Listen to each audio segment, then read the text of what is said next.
Bueno, buenas tardes chicas, ¿cómo están? Creo que tenemos un compañero en este curso, Maximiliano si no me equivoco. Bueno, espero que estén transitando lo mejor posible, la verdad, esta cuarentena. Les mando este videito para compartirles algunas cositas que venía pensando respecto al seminario y para presentarles la actividad que viene, ¿sí? Lo primero que quería compartirles es respecto al trabajo anterior sobre el Antiguo Testamento fundamentalmente y alguna cosita de Jesús. Es que se los he devuelto, les pido perdón por la demora en corregírselos. Yo también estoy medio averiado en esto de los tiempos con la cuarentena. Hay algunos trabajos que están muy bien hechos, muy bien hechos. Hay otros trabajos que hay que retocarlos un poquito. En la devolución yo les puse ahí el que lo tenía que mejorar, que lo revisara y que me lo volviera a enviar con alguna sugerencia, ¿sí? Y nada, envíenmelo cuando puedan, ¿sí? Los trabajos tienen un plazo de entrega que es hasta el domingo, después del lunes que yo se los doy, pero no importa, o sea, si bien hay una fecha a tope, se pueden seguir enviando, no está cerrado el envío de trabajos. Lo que cierro a veces son las participaciones en los foros, pero los trabajos quedan siempre abiertos. En la medida en que los que tengan que corregir lo corrijan, me lo envían y mándenme un mensajito, ¿sí? Así yo estoy atento y los puedo revisar. Bien, eso por un lado. La segunda cuestión que les quería plantear son algunas cuestiones formales para entregar los trabajos, ¿sí? Si se les pide un trabajo de texto, ¿sí? No como la otra vez que les pedí un PowerPoint, les pido que me lo envíen en formato PDF, ¿sí? Porque lo puedo leer directamente desde la página sin necesidad desde el aula virtual, sin necesidad de descargarlo. Sí, si me envían Word tengo que ir descargando cada uno para poder revisar. Nada, eso. Y en la parte de avisos les voy a subir algunas cuestiones formales, el tipo de fuente, el tamaño, que esté justificado, etcétera. Aspectos formales les pido que lo tengan en cuenta, ¿sí? Tercera cuestión de introductoria. Vamos a tener un aula virtual, una videoconferencia de consulta, ¿sí? La vamos a tener el miércoles a las 6 de la tarde. Es de consulta, por lo que espero que traigan dudas, preguntas, sugerencias, propuestas. La idea es que no sea un monólogo mío, ni mucho menos, sino que sea un espacio para aclarar dudas y recibir aportes. En cuanto se aclaren las dudas y se reciban los aportes, listo, damos por terminada el aula esa. No es obligatoria, es de consulta, así que el que no puede participar no se haga problema, y el que no tiene dudas no hace falta. Si quiere conectarse, conéctese, pero bueno, esa es la cuestión. Bien, entonces el miércoles a las 6 de la tarde, ¿sí?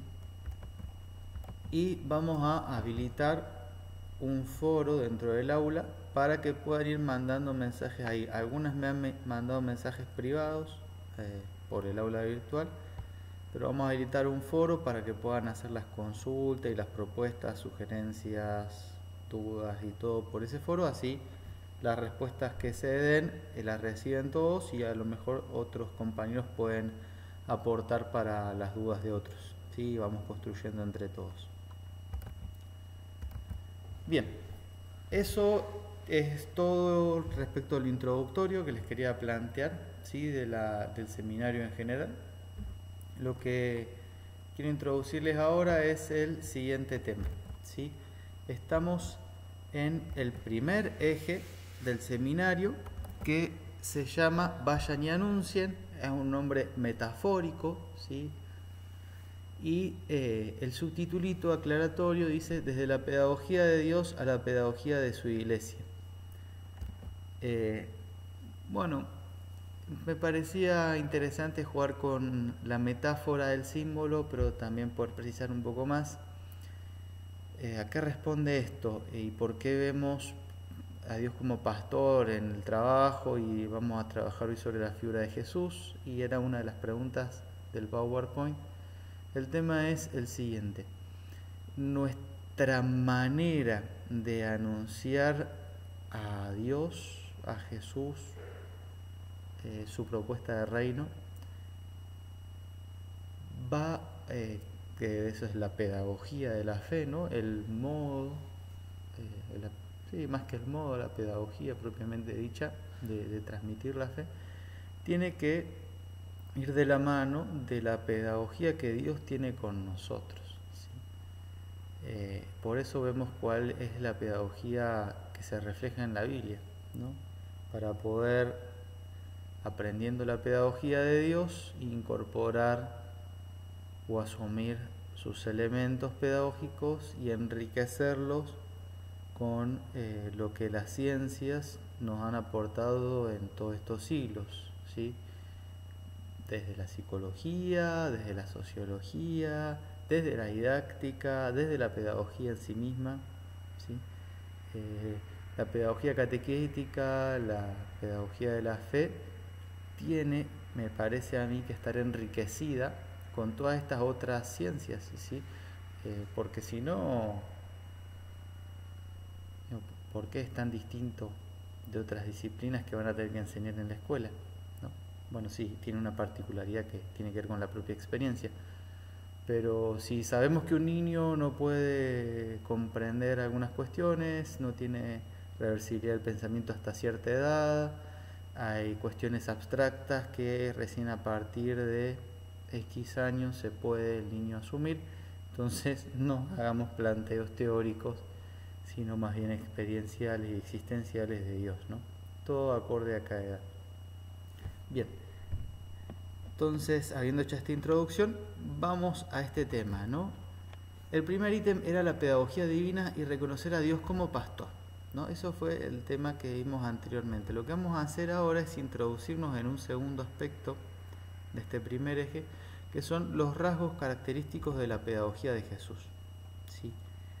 Para eso vamos a ver un poquito algunas cuestiones más de la pedagogía de Dios, la pedagogía que aparece en la Biblia, la pedagogía que descubrimos que tuvo Jesús a partir de la lectura de los evangelios, ¿sí? Bueno, de a poquito vamos a ir introduciendo con este video algunas de esas cuestiones.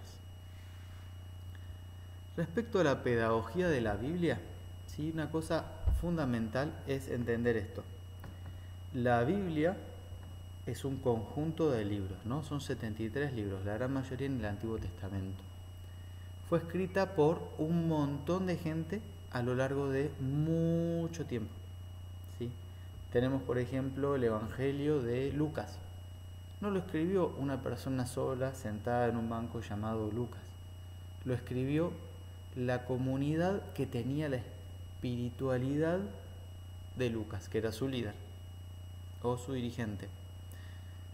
El libro del Éxodo, ¿quién lo escribió? ¿Cuándo? No sabemos. Seguro que un montón de escribas, así se les llamaba a los escritores. Y no uno solo, sino muchos, y no un solo grupo, sino que un grupo escribió una base, otro grupo tomó esa base y lo redactó de nuevo y lo amplió, y así. Y por eso tenemos como incoherencia en el relato y cosas. ¿Y cómo salió de acá y llegó acá? Bueno, porque esos relatos fueron escritos a lo largo del tiempo, ¿sí? Y no por un solo grupo, sino por muchos que tomaron lo que otros habían escrito y lo reelaboraron. Bien, entonces, ¿qué es lo propio de la Biblia? La Biblia fundamentalmente nos va a narrar experiencias, interpretándolas, ¿sí? Y eso es algo propio de la pedagogía.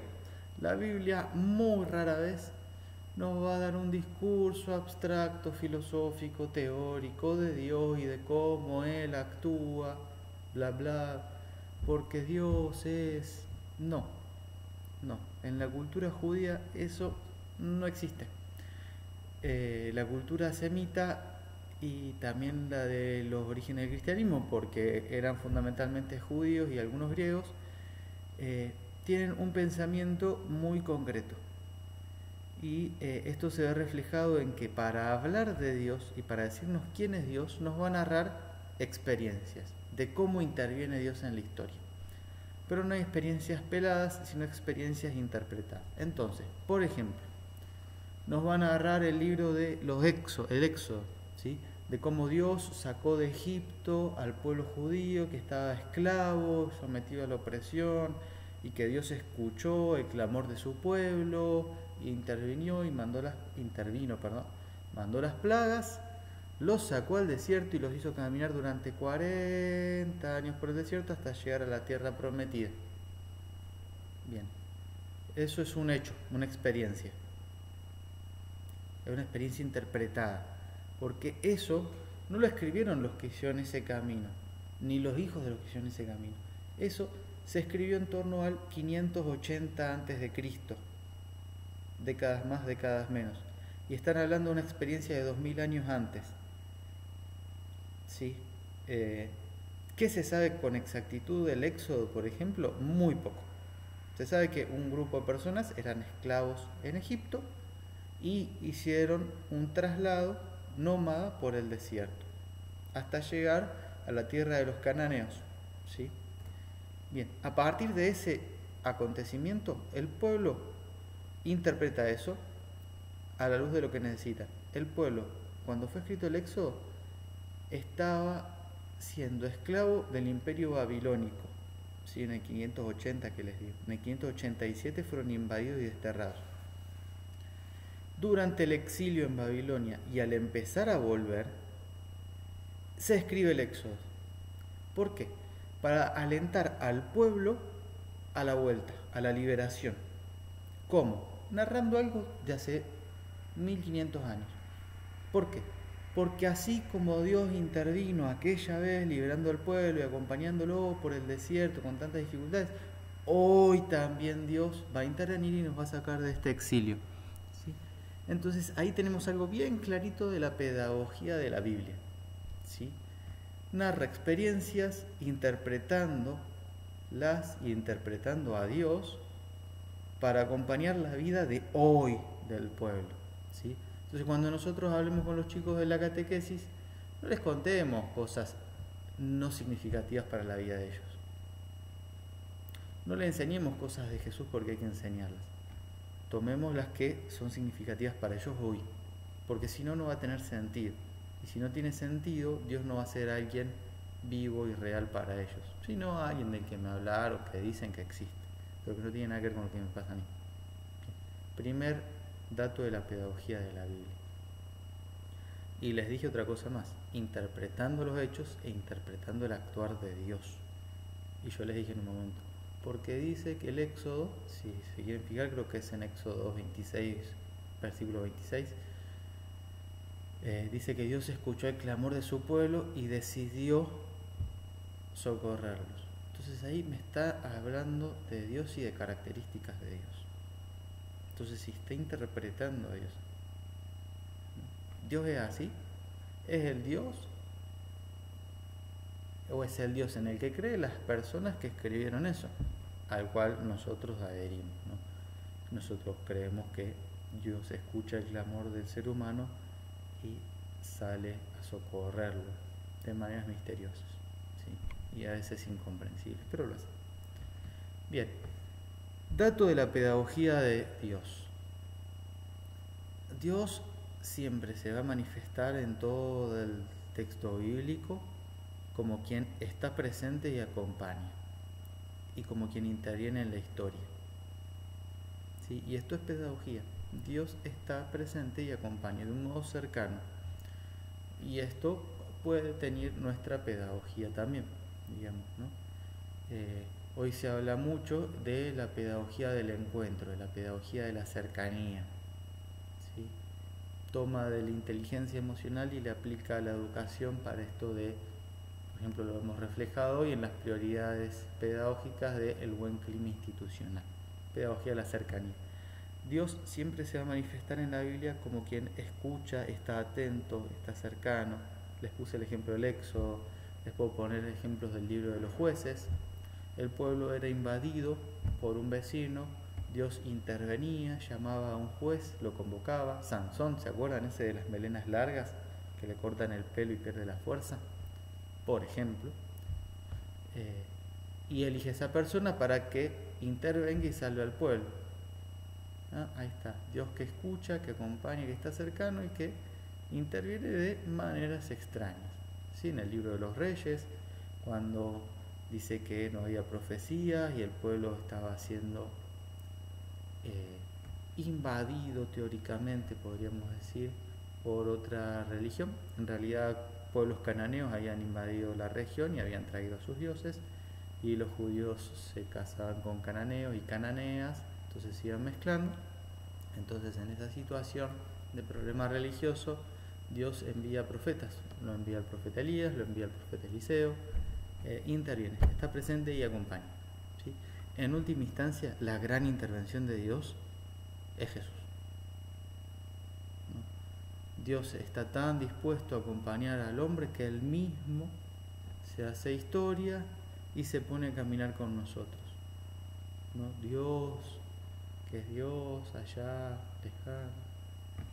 Creo que es la única religión, no sé si conozco otra, en la cual Dios decide rebajarse a la condición de humano para acompañar al ser humano en su devenir, para enseñarle a vivir, ¿no? En última instancia, esa es la máxima intervención de Dios, su máxima manifestación de cercanía, de intimidad, de compartir, de hacerse cargo, de involucrarse, de no quedar como alguien ajeno o por afuera. Rasgos de la pedagogía de Dios. Bien, les dije que la Biblia era un conjunto de libros. Son muchos. 73 les dije, creo que son 73 si no me equivoco. A veces la memoria me falla, les pido perdón. Y atrás de cada libro hay muchos autores. Ahora, estos autores vivieron en contextos culturales e históricos distintos. Estamos hablando de que la Biblia se empezó a escribir entre el año 700, 800 antes de Cristo y se terminó de escribir por el 140 después de Cristo, o un poco más quizás, no, 140 más o menos.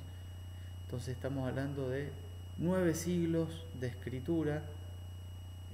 Se imaginan que no pensarían lo mismo el que escribió al final que el que escribió al principio, ni aunque hayan escrito en el mismo tiempo, algunos autores van a pensar lo mismo. Entonces, cada autor tiene su propio matiz y pedagogía propia, sus particularidades. Hay quienes les gusta narrar más, hay quienes mezclan las narraciones con discursos, hay quienes son más artísticos y poéticos y hacen cantos y juegan con las imágenes, y al hablar pareciera que te están metiendo porque te describen el paisaje y la situación de una manera que vos decís wow, y te meten ahí. Otros que son más secos, hay quienes juegan con los símbolos, por ejemplo el Apocalipsis, lleno de símbolos, símbolos numéricos, símbolos de animales, el libro de Daniel también. Quienes cantan, tenemos los salmos propiamente dichos, y después de libros tenemos cánticos, dentro del libro del Éxodo, dentro del libro del Deuteronomio, el libro de Judith tiene el cantar de los cantares, hasta su nombre dice cantar, es un libro que es puro canto, ¿sí? Los evangelios, diríamos, son más o menos la misma época, entre el año 70 y el 110 después de Cristo. Marcos es súper práctico, concreto, preciso. Jesús hizo esto, después esto, después esto, después esto. Juan dice Jesús hizo esto y después te pone un Jesús que hace grandes discursos. El discurso del capítulo 3, el discurso del capítulo 6, el discurso de los capítulos 15, 16, 17. Extensos discursos. El discurso del Juan 21. Tenemos a Lucas, que es un punto medio. Entonces, cada autor tiene su particularidad, ¿no? Y así nosotros, si bien todos vamos a aprender pedagogía de la fe y quizás nos toque transmitir a Jesús o a Dios o a nuestra fe, de alguna manera cada uno lo va a hacer de la forma que le es propia y a partir de los dones que cada uno tiene, ¿no? Y eso está hermoso. Bien, y nos acercamos ahora sí a lo que sería un poquito la pedagogía propia de Jesús. ¿Sí? A ver, vamos a hacer una super archimega síntesis. Hay un montón de textos escritos de estos. Hay libros, no solo textos, hay artículos, hay revistas completas, hay mucho. Vamos a hacer un grandísimo recorte, intentando ver como un poco la praxis de Jesús que aparece en los evangelios. Más adelante en la materia vamos a ver cuestiones catequéticas y eso. Ahora nos vamos a remitir bien a lo que aparece en el texto bíblico y vamos a hacer un recorte que es el que yo haga, digamos, porque estoy solo acá. Bien.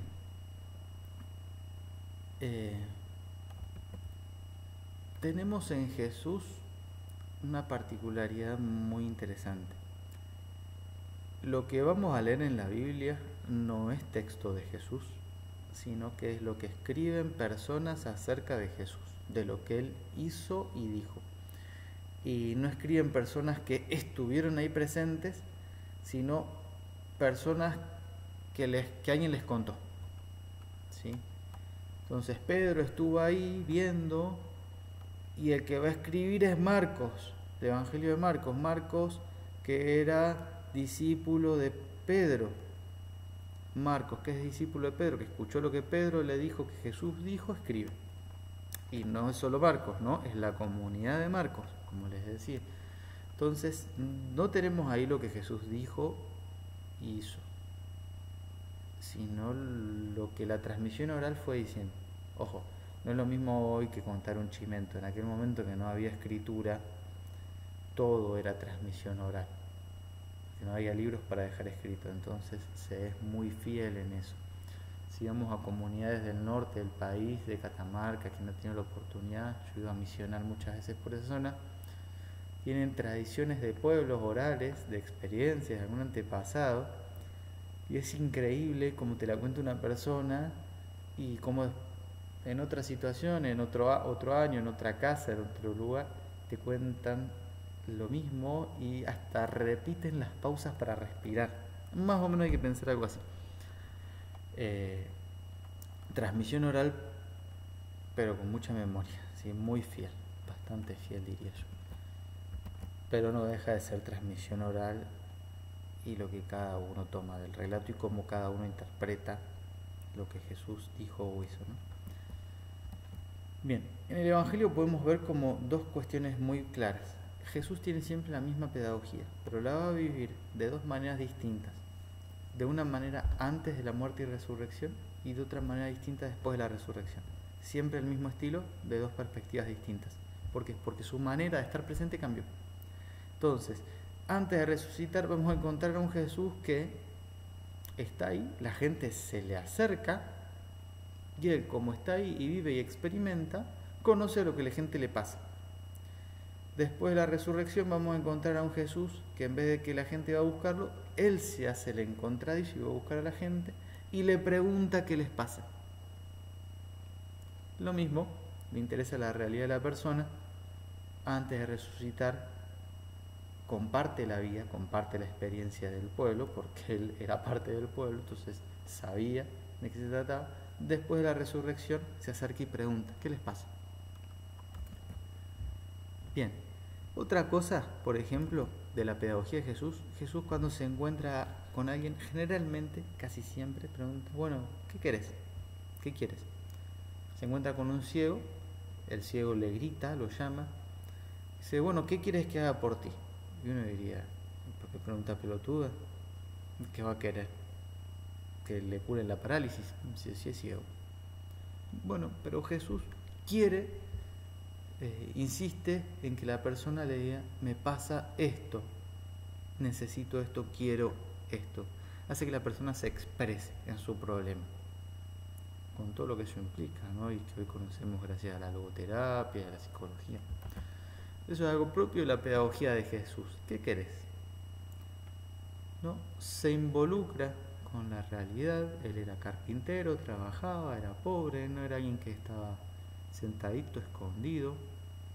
les decía, la gente lo busca, se hace el encontradizo, por ejemplo, estaba con sus discípulos pescando, se reúne un montón de gente, le traían en camilla a los enfermos, él les enseñaba, por ejemplo, en la multiplicación de los panes, dice que Jesús está con sus discípulos a orillas del mar, llega mucha gente, les empieza a enseñar porque sentía que estaban como ovejas sin pastor, pasa el tiempo, la gente parece que tiene hambre y le pide a los discípulos que le den de comer, ¿no? Y ahí viene la famosa multiplicación de los panes.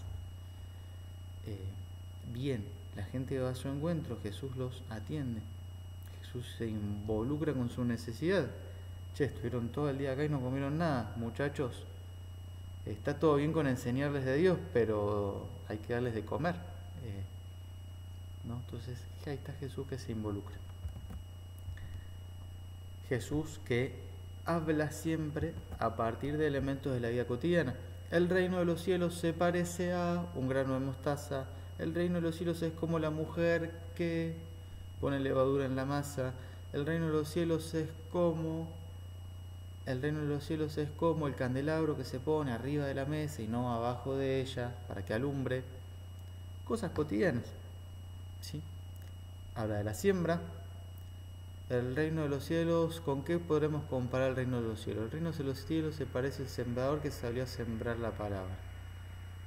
Al esparcir la semilla, una cayó sobre el camino, otra cayó sobre piedras, otra sobre abrojos, otra cayó sobre tierra fértil. Cosas de la vida concreta. Jesús le hablaba a campesinos, le hablaba a pescadores, le hablaba a mujeres que en esa época se encargaban fundamentalmente de las tareas domésticas. Hoy no, bueno, pero en aquella época sí. Espero que no lo juzguemos a Jesús de machista por eso, porque era la realidad que le tocaba a la mujer, no la que él le eligió a la mujer. ¿No? Cosas así. Le hablaba a la gente de Dios a partir de elementos cotidianos. No hacía teorizaciones ni abstracciones. Claro, decirle hoy a un chico de 9 años de la ciudad que el reino de Dios se parece a un grano de mostaza, el chico me va a decir, ¿y eso qué? Bueno, busquemos nuevas metáforas que le sean significativas a las personas de hoy. Jesús no solo habla, sino que actúa y hace milagros. Y acá corremos el riesgo de malinterpretar los milagros, y yo voy a ser súper breve en esto, no es un curso de la praxis de Jesús. Los milagros no son caprichosos, ni son expresión de magia, ni de la gran poderío de Jesús. Los milagros tienen un sentido. Entonces, Jesús que vemos la pedagogía de Jesús, que actúa y que se compromete con las personas, y que no desvincula la interioridad con la exterioridad. Por ejemplo, le trajeron a un ciego para que lo cure. Jesús lo tomó de la mano y lo sacó de la ciudad. Estando afuera, se escupió saliva en el piso, hizo barro con su saliva y se la ungió en los ojos del ciego. Luego lo lavó y le preguntó, ¿ves algo? El ciego le dijo, veo a hombres que parecen árboles que se mueven. Jesús le volvió a untar barro y le volvió a lavar. ¿Qué ves ahora? Y el ciego veía bien. Jesús le dijo, no vuelvas al pueblo, ve directo a tu casa sin pasar por la ciudad. Bien, un milagro. Jesús le devuelve la vista a este ciego. Bien. ¿Jesús le devuelve una vista física al ciego? Sí. Eso es una opción de fe creyente que cada uno tiene que hacer. Jesús lo saca de su realidad, de la ciudad. ¿No sería que en la ciudad había algo que no le permitía ver? ¿No sería que en la ciudad se vivían valores o estilos de vida que cosificaban a las demás personas y por eso los árboles, los hombres parecen árboles que se mueven? Jesús le cura una ceguera física o una ceguera interior. Bien, los milagros son todos así. El de los panes también.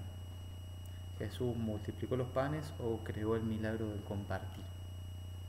Las dos cosas. ¿Por qué no?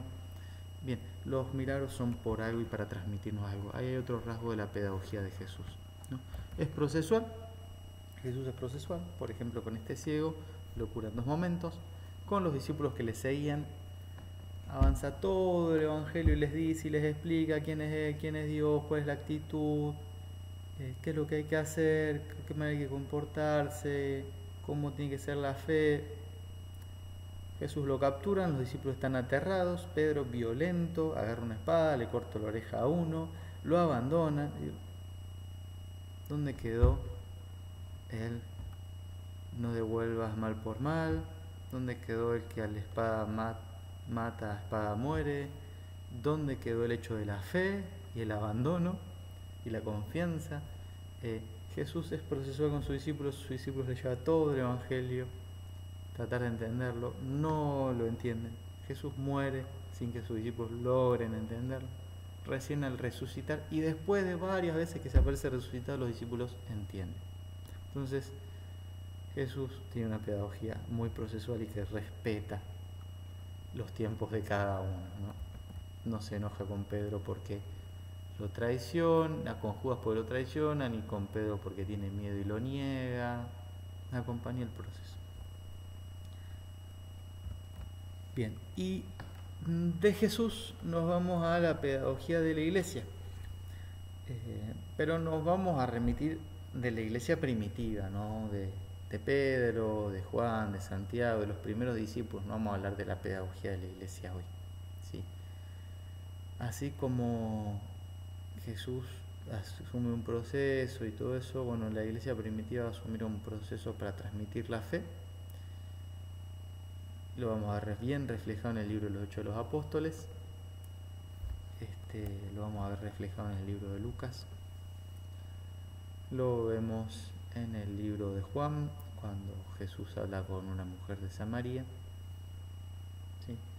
Son algunos relatos que son como arquetípicos, nos muestran fundamentalmente la pedagogía de Jesús y de la iglesia primitiva.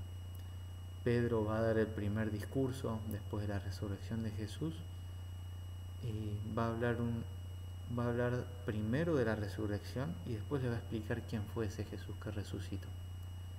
Y al hacerlo de esa manera nos está diciendo algo. ¿Qué es lo primero? Hay que narrar, los chicos tienen que saber de memoria cosas. No, tienen que hacer una experiencia. Un encuentro con Jesús que les cambie la vida. Esa es la resurrección. Entonces, ¿por dónde vamos a empezar nuestra catequesis?